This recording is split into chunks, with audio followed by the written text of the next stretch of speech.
Hello, and welcome back to the Argyle CFO Leadership Forum. My name is Brittany Sullivan with Argyle. A couple of notes before I turn things over to our panel moderator.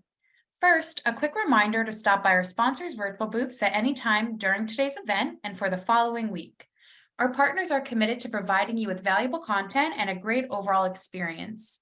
At any time during today's event, you can visit their virtual booths from the main agenda page, which includes complimentary materials, information, and meet and greet opportunities. To ask questions throughout the session, simply type into the Q&A chat, and we will address your questions at the end of the session. Now, without further ado, I would like to introduce our moderator, Geeta Sharifi, Chief Financial Officer at Lifelong Learning Administration Corporation. We are excited to have Geeta and our panelists with us for a discussion titled Health and Wealth, Investing in Finance Talent for Long-Term Success. Welcome, Geeta, and over to you. Thank you, and thank you for having all of us here. We have a great panel today to talk about the topic. I personally work in education industry, been a CFO for 20 years, mostly in the healthcare industry. I located in, our headquarters are in California. So we have a great panel. I like to have them introduce themselves quickly before we start the panel questionnaires. And so let's go to Dolores. Dolores, you want to say just what company you're with and your background a little bit. Thank you. Absolutely. Good afternoon, everyone. I have spent the last 25 plus years in the finance, accounting, and audit industry. Most of my experience is at two Fortune 50 companies, Microsoft and Dell Technologies. And currently, I advise other CFOs on best of breed practices and also have served as CFO to the largest municipal utility, as well as Waterloo Greenway, which is an entertainment venue. I've managed businesses averaging from 12 billion to 60 billion. So I'm delighted to be with you today. Fantastic. Let's go to Femi. Hi, everyone. Good afternoon. Super excited to be here for this conversation. My name is Femi Fauye. I'm currently the Global Head of Real Estate Transactions at WeWork. Prior to this role, I was the Global Head of Real Estate Finance at WeWork, overseeing the real estate portfolio comprising of over 900 locations across 38 countries and numerous cities. And so deep background in finance, started my career on Wall Street in sales and trading. I did investment banking for a bit prior to moving over to a more dedicated transaction-oriented role here at WeWork. So super excited for this conversation and hearing from the other panelists. Great. Let's go to Dave. Hey, hello everyone. Thanks for having me. I've been working for about 20 years in the automotive industry. At the moment, I am at Forvia, which is about 150,000 employees across the world, and I'm operating in the US, based out of Michigan. I have integrated 45 financial offices in India, Mexico, and in the US over the last year and a half. And I'm excited about the dialogue we're going to have. And obviously, my vision will be more oriented towards the industry environment and the manufacturing environment. Thank you so much, David, and thank you for everyone being on this panel. We'll start the questions. We'll go to Dolores first. So Dolores, what has the hiring landscape looked like for finance teams over the last couple of years? And share any world experiences that you have, including challenges and opportunities. Thank you.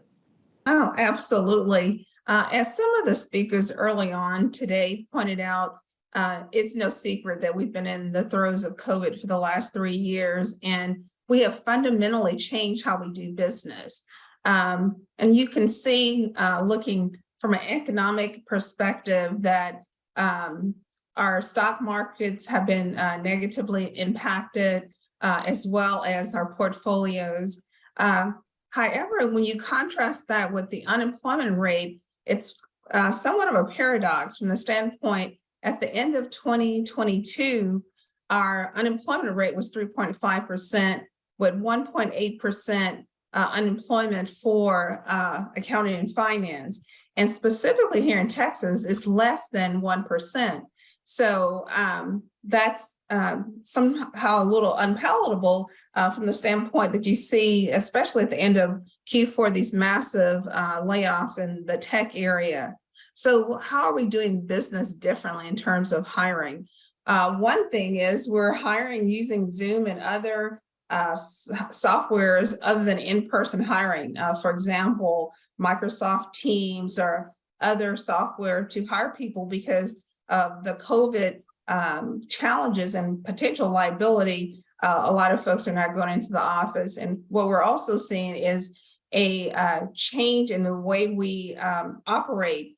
There are a number of companies that are 100% remote. I would say the majority of them are hybrid, which we hadn't seen prior to COVID. And we're hired differently now too, because there's an emphasis on communication since we are living in a decentralized work environment. So we have to make sure that we're communicating frequently and we're staying connected with our teams. You know, for example, I connect with my immediate team daily and the broader teams weekly, just to make sure that everyone's getting the same messaging and are getting their work done in an effective and efficient manner. So we're hiring quite differently. And in fact, we're using recruiting agencies as well to source talent. And it's very competitive, even with the recruiting agencies, because the low unemployment rate in accounting and finance, there are a number of employers seeking those high quality candidates. So I would say those are some of the highlights and the challenges, the uncertainty in terms of managing a business from a liquidity, profitability, and growth standpoint, as well as some opportunities. For example, you've seen some businesses emerge onto the scene, especially with regard to managing the workforce more remotely. Thank So that would be you. my Thank highlights. you. David, is there anything you want to add, or Femi? Well, so Dolores said it all. What I would complement is that this trend that Dolores mentioned is across the world. If you go to Mexico, the unemployment rate is 2.8%. It's never been that low, and for a finance function, it's even lower. Canada is a 5% record low, and it's 2% for finance for the finance industry. So it's extremely it's a really a general trend. I understand. I understand that we are facing potentially a recession or a turn in the market, but I have no fear for the accounting and controlling and financial roles in our industry. And I used to say to my team that if there's only one person left, is the guy who's going to count until the end how much is left and the assets in the company. So that is a general trend. The other input I would say is two more things. It's quickly. The first one is because we're in a remote environment, we have started to offshore the knowledge jobs, and I think it's a trend which is going to grow. We have access to a larger pool of talents, but I understand that it's still a very limited source of talent. And the second thing is that the industry, the manufacturing industry, has been poorly served. The people were more likely to go to IT, tech, Amazon, the fashion things, and it was harder to recruit financial skills in the manufacturing environment across the different manufacturing industries. So that's even if there's a turn down in the tech industry, we expect to recoup a bit of these talents in the manufacturing environment. Thank you, David. I'll go to the second question, and Femi, if you want to also add more to the first question, please do so. What are your thoughts on what do you think about organizations actually prioritizing employee needs and providing existing employees with career development opportunities to retain talent? I know your industry is actually, I can't say I know. I don't know, because you're in a different type of a world. We work is all over the world. So do you have any comment on this question, or if anything you want to add to the first question? Sure. I think it's an excellent question as we think about sort of, the introduction of Gen Z into the workforce, as well as, the growing population of millennials moving towards the middle of their career, as well as the aging out of sort of the older generation and sort of almost a dearth of opportunities available sort of in the higher ranks and the upper echelons of most companies, Fortune 500, private and public alike. So I really think this idea of upskilling and really focusing on career advancement for younger folks is probably one of the most important topics that I find a lot of companies are starting to pay attention to, or perhaps not paying attention to enough, which will likely lead to, higher rates of attrition for companies that aren't as focused on it. I think, in my personal experience here at WeWork, I think is constantly really thinking about the evolution of the employee, and really the life cycle of that employee, and not necessarily thinking, in 12 to 36 months sort of increments, but really thinking about from a skill set perspective, how can you set an individual up for success by rounding out or adding tools to the toolkit that will ultimately get them to the end result of where they want to be? For many folks, that may be a CFO in the organization. For other folks, that may not be a CFO, but maybe some other finance function or finance tangential function, so to speak. And so really thinking about less of the time in a role and the tenure in a role on a days and years number, but really from a skill set perspective. And it's almost rethinking about how we train and how we promote and how we foster the upward or lateral movement of employees. And I can speak for the younger generation, if I will. I know that's really important to Gen Z. I think if you read a lot of polls, they're thinking really finding fulfilling work, but also work that provides sort of career expansive opportunities for them, or companies that provide career expansive opportunities is really important for Gen Z. And as they become a greater share of the workforce in the coming years, with companies really having that at the top of mind is going to be important. Second thing is really how we think about certifications as well as business school, right? I think for a long time, MBA programs were the pipeline or the feeder to more senior levels in the organization and various organizations. I think today the MBA doesn't hold as much of a weight for younger generations as it once did, although I think it's still a very important degree. I have my MBA, so I will tout it as what I think has an important place in the market. I do know younger generations aren't necessarily as keen on pursuing the MBA track. And so how do we think about other certifications, perhaps the CFA, CPA, I think is tried and true, but other certifications that may be arising in the marketplace and the value that they may have as a means of upskilling and providing greater educational and career expansive opportunities to younger folks. So I think it's, two-part, really thinking about the holistic employee and their skill set experience, as well as how do you augment outside degrees and certifications to enhance that education as well. Thank you so much, Femi. David, I know you're in the automotive industry. How do you foster company culture? I mean, everything has changed. How does that impact the bottom line, or how has it impacted the bottom line? Do you have any feedback on that? So yes, and I will expand a bit on what Femi's mentioned. Obviously, it's we're in a culture shift. Obviously, here we talk about culture, motivation, motivated employees, and smoothing out lines of communication. Hostile company culture leads to employee pushing back and overall disorganization. That's what we understand.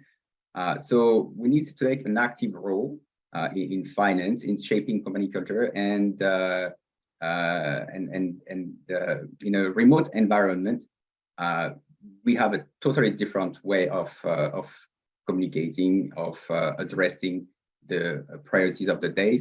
My question to everyone is, it was already an issue before, but I think it's even more relevant today. My question to everyone is, are you able to define your the culture of your company, your company culture? What's the approach? If we're not able to do that as a financial staff, we need to work alongside the CEO to redefine the organization, and it goes from the small daily activities to obviously the global vision of where we want to land. More than ever, in a remote environment, we need to pay attention to leadership.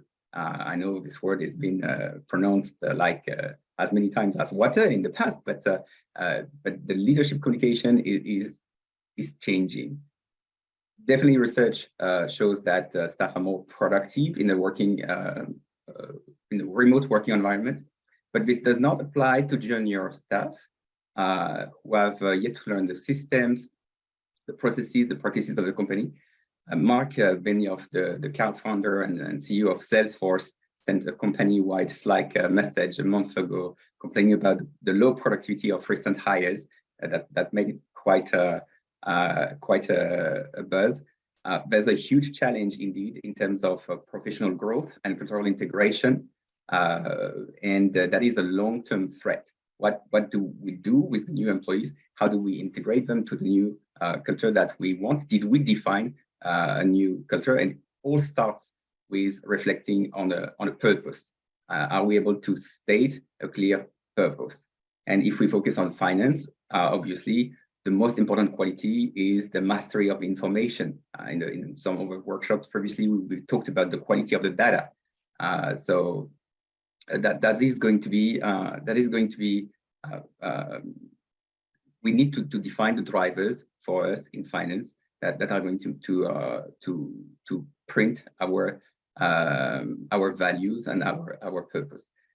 Different teams will have different identities, but do you know your own identity? So on my side, personally, I recommend to allow for free speech and transparency, because obviously now we're remote, so we don't see the people, so we must hear them. Emphasizing diversity, because we reach across a lot of different domains geographically, and that's going to be extremely important. That no one be left behind. Know your direct reports and their reports, and enable agency. We really need to empower and delegate. This is a totally decentralized organization in which we are going to evolve. That's going to probably lead to your next question about the best practices. Thank you so much. And Dolores, do you have any comment on the culture and how is it going now? And how do you encourage, how do you emphasize retention for the employees, to have a better culture, I guess? That is a great question, Geeta. Some of my colleagues hit on some of the points, but one of the things that I want to emphasize in terms of career development is having each team member have a career development plan, not made by their manager, but a collaborative effort, so that employee is getting out of their overall career experience what they want. So that's key.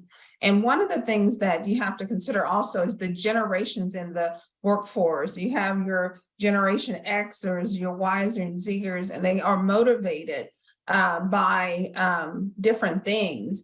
And we're going to see a big chunk of the older folks in the 60 to 65 category age out of the workforce. So we're going to have more of the millennials.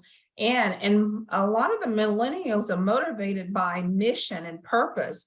And so you have to emphasize that the mission and purpose of the organization, and they're more transitory too. Whereas the Generation Xers would stay in an organization for many, many years, the Generation Xers and Zers will change professions multiple times. So you have to really be engaging and make sure that they're getting out of that work experience what they want. And I think David had on a very key point is that you have to lead by example. You can't espouse a mission or vision and not live that mission and vision every day. So I think that's key in promoting a very healthy, thriving culture. Yeah, thank you, Dolores. Let's go to the next question. I'll address it to Femi because I know you have, all of you do, but you have a lot of locations. What are the best practices for strengthening communication and collaboration for your finance team, especially when managing distributed workforce? Yeah, it's a really good question. And so in various roles during my time at WeWork, including now, I've managed global teams in multiple cities across multiple geographies and time zones.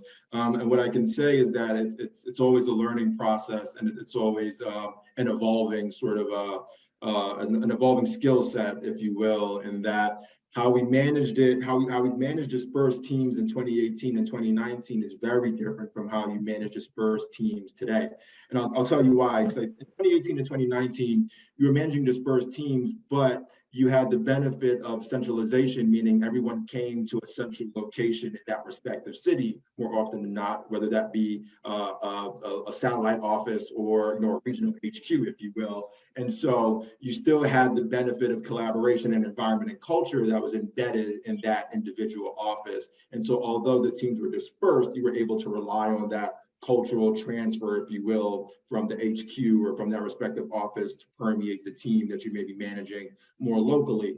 Now, today, you're dealing with dispersed teams in which everyone may be in different cities, different domiciles, but they're also working from home. So now you have a different layer of complexity to now overcome in dealing with a diverse and dispersed team. And so I think it's constantly a challenge. I think we're learning a lot. I think the way I manage a team today is much different than how I managed a dispersed team in 2020.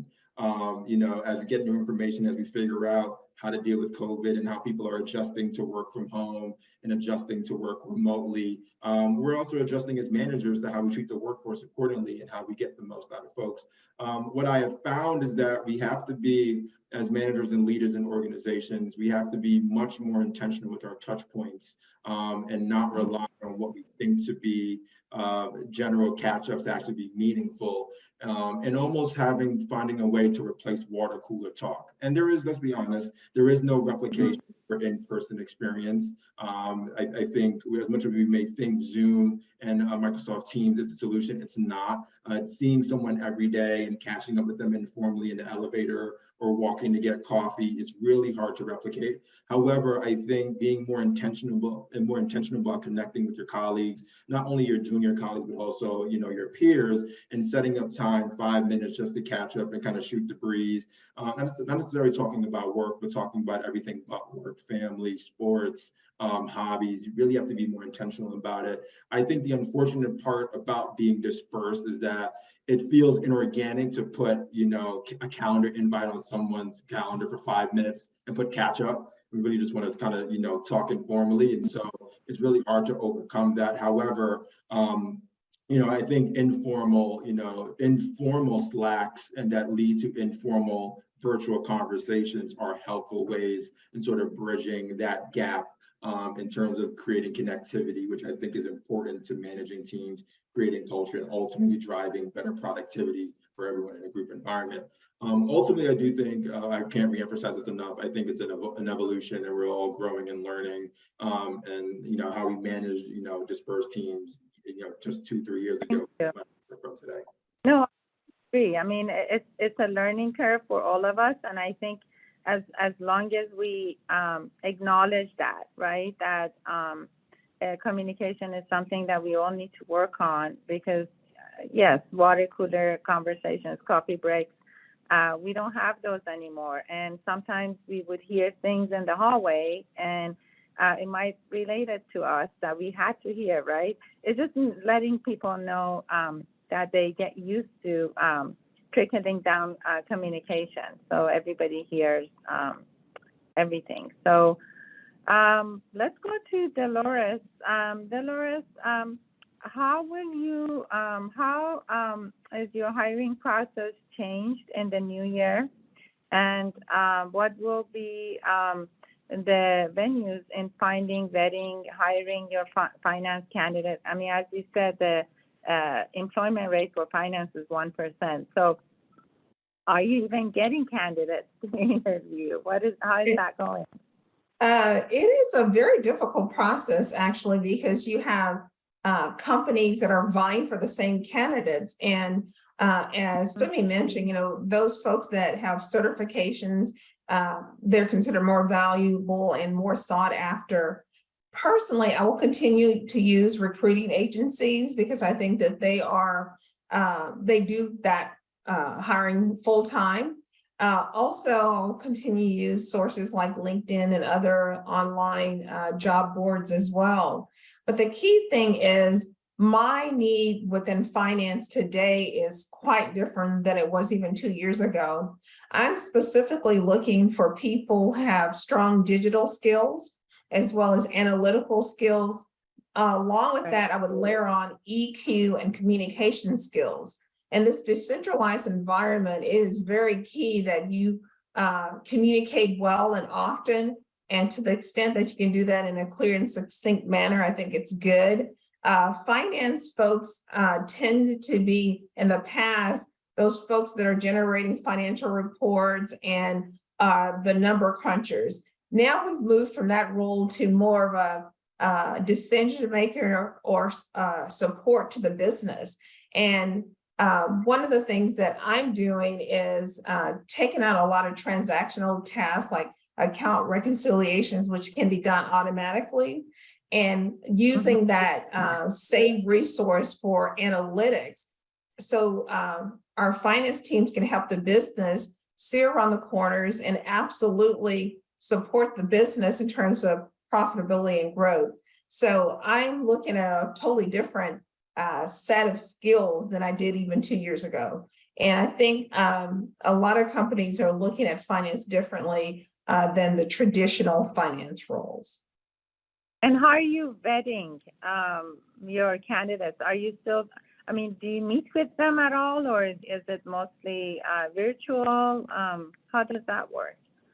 In terms of vetting, I usually go through a set of resumes, looking at the skill set of the individual that I could potentially interview, but all of our interviews are virtual. So we only get to in-person interviews if we get down to 2 or 3 candidates and we feel the need to vet those. So that's the process at this juncture. David, do you have anything to add on the hiring process or vetting and finding? Because as you mentioned, the percentages might be different globally for depending which country you're hiring. Yes. So we have. I think we're kind of lucky with LinkedIn standardization, where everybody started to kind of adopt a similar process of presenting themselves. It helps. It facilitates a lot. I have tried to work with agencies on keywords. I did not like the outcome. I did not find it pertinent and relevant of the. There was still missing some finesse and appreciation of the quality of the individual. So I'm still.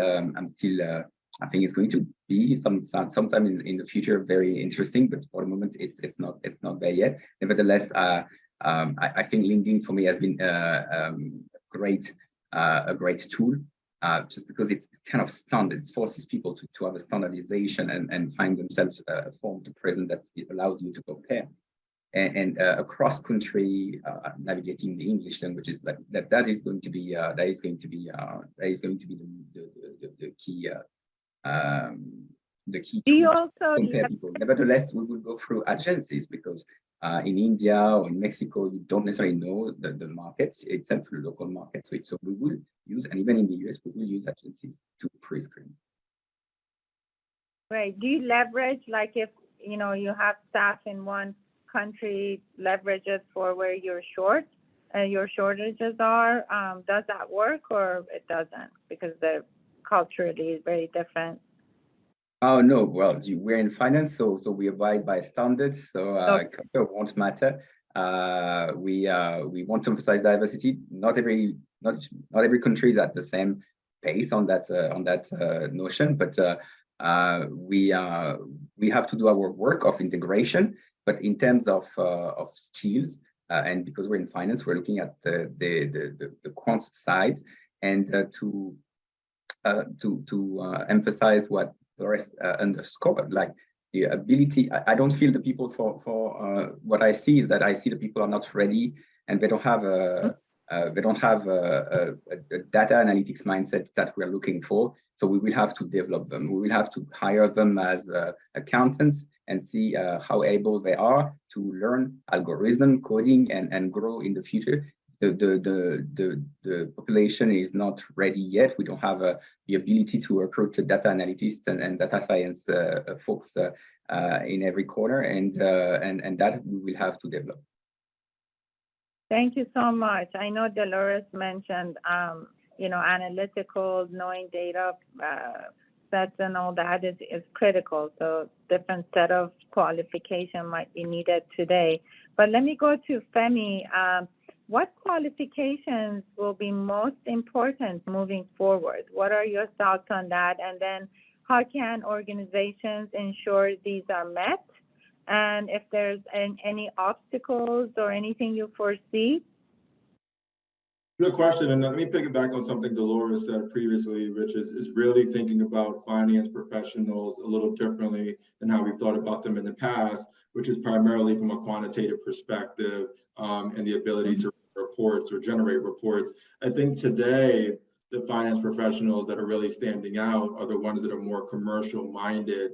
And you can think of them as less finance professionals and just actual business people that just happen to have a more quantitative and financial oriented mind. And I think that shift is really important. One, I think it's important from the company side on how you recruit, as Dolores mentioned, because you're no longer looking at the resume and just trying to find what the person has done quantitatively. You're also now trying to find, their public speaking skills, their ability to command the room, the ability to lead teams, the ability to lead strategy, right? And that's a very different skill set than might have been the case for finance professionals just 10 or 15 years ago. And so really trying to figure out, when you're looking at candidates and saying, do they have that skill set today? Yes, no, but can they develop that skill set based on things you've seen in their past, or at least they relate in their past? And I think that's really important, at least from a recruiting standpoint, as we think about managing organizations moving forward. And I think for companies that are really trying to attract and retain the best talent,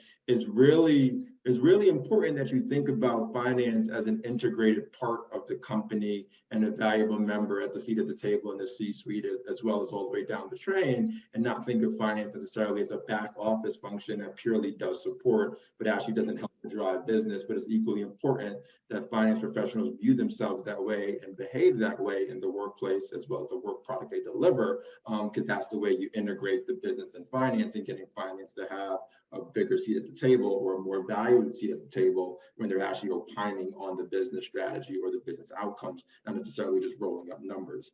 Geeta, please remind me of the second part of the question again.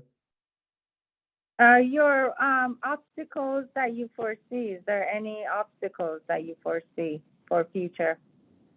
Yeah, so I think the biggest obstacle, and I've said this in personal circles, and I've said this whenever I've been able to speak on panels, is really trying to understand what we're doing with Gen Z and how the workforce is going to interact with Gen Z, and how Gen Z is going to drive and change the workforce in many ways. I know that there's a big push between return to office, work from home, and really understanding that dynamic. And I think Gen Z largely has a large voice in that. Whether it be their refusal to come back to the office or their reluctance to come back to the traditional office, as many of us have grown up in 5 days a week, 9 to 6, 9 to 7. And so I think the biggest challenge is really solving that, is where are people going to work from on a daily basis and for how long, and really what flexibility are we going to embed into the workforce that's going to become the norm. Personally, I don't think we're going back to a day of a place of 5 days a week, full time. I just don't think that's going to happen. I think, and companies need to grapple with that, and instead of fighting it, really understand how do you adapt to where the workforce is today. However, on the other side, I don't think we're going to a place of, everyone working remote 5 days a week and no one ever coming to an office again. Perhaps I have a vested interest in that because I sell office space, but I just don't think that's the direction we're going back in. We're going back into, I should say.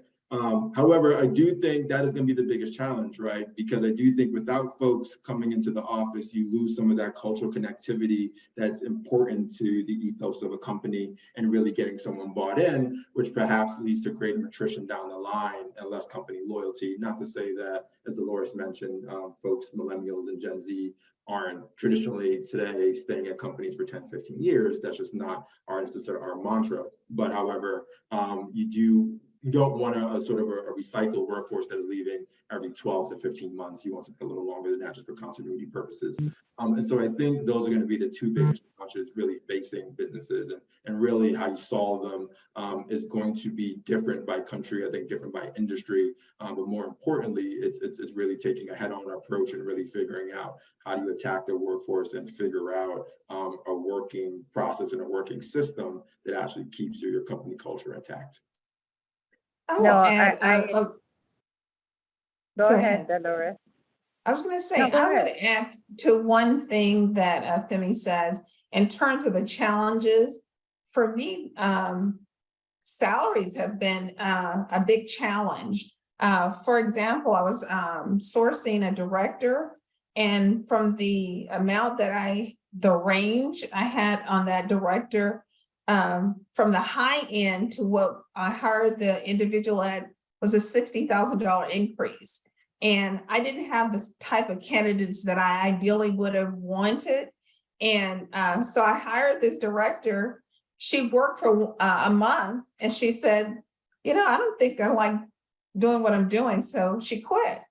And so that is a challenge in that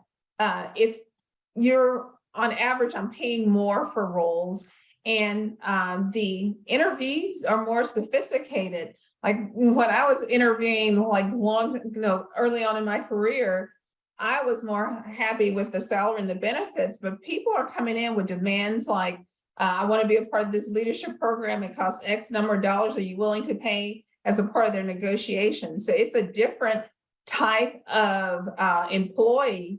And quite honestly, it's increasing the cost of managing finance teams. And in addition to that, we're looking at the overall structure of the organization and titles and what titles mean to folks. So that is one of my current challenges that I'm facing.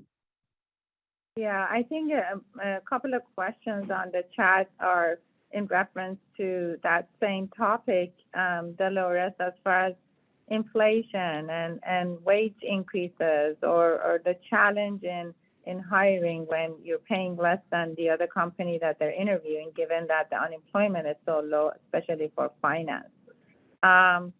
Is there anything that you think that you could add on, and not just the salary increase or wage increase due to inflation, but to keep or retain your staff?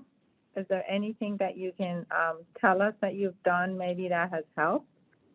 One of the things I have sent some of the junior mid-manager folks through is Dale Carnegie leadership training. I offer also the flexibility of a hybrid work environment, then also give them the opportunity to present in certain forums, not necessarily ones that there would be high risk, but that goes back to the career development plan. You need to make sure you're talking to that individual to understand specifically what they want to get out of their career, and you weave it into that career development plan, and you make sure you support them in realizing their goals. I think that's really, really key. And not write this career development plan once a year and then you revisit it once the next year. At least on a quarterly basis, I have a dedicated one-on-one session just on career development for all my directs. And my expectation is that practice will permeate throughout my entire organization as well. Thank you, Dolores. And David, I'm curious, because it's also one of the questions on the chat, as far as what type of trainings do you think your team needs or ask for? Do they ask for the trainings, or do you just assume that they need, for example, leadership training? I know, at least in my company, a lot of people want leadership training. So we've surveyed them, but How does it go with your organization? So I think we will bring back to a notion that we've mentioned at the beginning. It's the purpose. It also ties with the wage expectations. It's this discussion that Doris mentioned. It's important. What's in it for you? What's in it for you this year? Which expectations do you have in terms of wage increase? What other aspects of the job you like? And what about the training you see you need and I see you would need? And there's a must for discussion. On my side, I do feel that there's a huge requirement for the people to get aware that they got to be trained in the new tools that we see growing. R, Python, doing a bit of algorithm, getting to know what it means. This is very cheap to get a training on that. It's the Excel of the 1980s, really. And if people are not really understanding that in 5 years from now, if we don't have an understanding of what it means, doesn't mean that we're professional coders. We are at risk. There's a shift that we've mentioned, the shift from being a descriptive analytics to be predictive analytics, and now to be a prescriptive analytics, partnering with the business. So to do that, we need people in finance to be good in quantitative and to be able to shift gears and learn not only soft skills, but they need to learn. We need to learn collectively. We need to learn these new hardcore tools that are on the market. This is very popular. This is cheap. It's not like, again, 5 years ago, working with JUMP, it was 15,000 the license per year per person. Today, you have trainings on R at Harvard University for $500 with a certification. So that's a huge shift, which is going to continue to happen in society. And that is where I see some countries are taking a different leverage. I see some countries who are financial certified accountants in India, for instance, starting to get ahead in terms of knowing a bit of codification, knowing a bit of Python, better at SQL, and that is something we need to bring back and to say yes, leadership is important, of course. Do not deny that it's important, but we have the basics to respect, and our basics are some quants. Yeah, and basically what Dolores said too, as far as having analytics, I mean, if you have smart staff that can learn those, right? If you want to train them in those areas so that it's also useful for your team, why not? But there's a question on the chat. We'll go through the questions and then we'll leave a few minutes at the end for you all to give your final thoughts. So one of the questions I want to address is to Femi.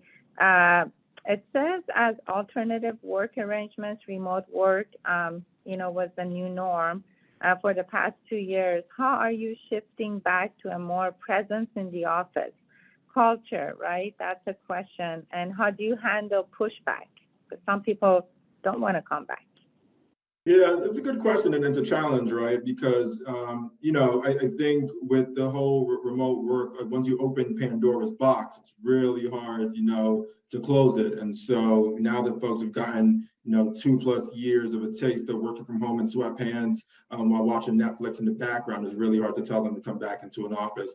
And so I do think it's hard to make it an overnight sort of mandate. I do think companies will have to ease into it. I know companies have tried, most recently last Labor Day, to sort of draw the line in the sand, and that came and went with some level of success.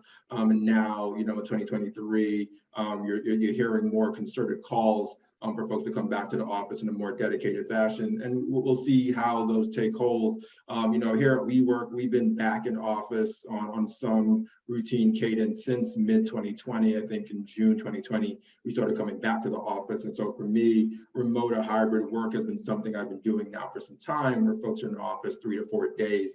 And so I think overall, most companies will probably get to about that. And I always tell, my mentees and other folks across various industries, you won't die coming into an office, I promise. It's not as bad as what you may have remembered, but I understand being here 5 days a week isn't as fun, and I get that as well. And so I think the biggest thing is really, easing the workforce back into the idea of coming back into the office. Shell shocking them with 5-day-a-week mandates isn't it. And it needs to be a gradual sort of scaling up into how many days they are coming in if you're going from a completely remote sort of policy to a back in office policy. How you deal with holdouts or folks that are pushing back, I think that will be different by person and by personality. I tend to deal with empathy and really trying to understand what it is that may be giving someone apprehension to returning to the office. It could be a cultural thing. It could be a personal life challenge. It could be a host of reasons. So instead of making the blanket assumption or having a blanket rule of, come back or you're gone, really leaning into the employee situation and understanding what that apprehension may be, and then figuring out how to work around that apprehension to ultimately get them back into the office environment, I think is key. But I think empathy is probably the thing that you want to lead with the most. Okay, thank you so much. I want to really address this question to Dolores. I experienced this as well myself. The question is about what is the expected time you expect average new grad to stay at a company, and what do you see is the main thing for which younger employees are searching?